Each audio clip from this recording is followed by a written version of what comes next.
বরিশাল-৫ আসনের সাবেক সংসদ সদস্য এবং নিষিদ্ধ ঘোষিত আওয়ামী লীগের সহসভাপতি জেবুন্নেসা আফরোজকে আবারও গ্রেফতার দেখিয়েছে পুলিশ। মঙ্গলবার ১৭ জুন বরিশাল জেলা কারাগার থেকে তাকে আদালতে হাজির করা হয়। এ সময় তার বিরুদ্ধে দায়ের হওয়া নতুন ৩টি মামলায় গ্রেফতারের আবেদন করে পুলিশ।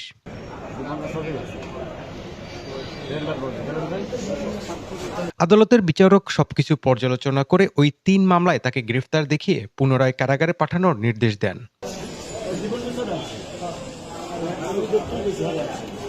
বরিশাল কোতোয়ালি মডেল থানার ওসি মিজানুর রহমান রাতেই বিষয়টি নিশ্চিত করে জানান, জেবুন্নেসা আফরোজ ইতিমধ্যেই ২টি মামলায় গ্রেফতার হয়ে কারাগারে ছিলেন।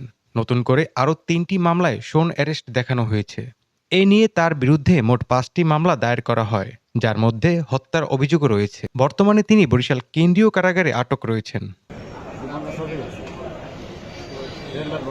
এই ঘটনাকে ঘিরে বরিশালে চাঞ্চল্যের সৃষ্টি হয়। পুলিশ বলছে তদন্ত চলছে এবং প্রয়োজনে আরও মামলায় গ্রেফতারের সম্ভাবনা রয়েছে।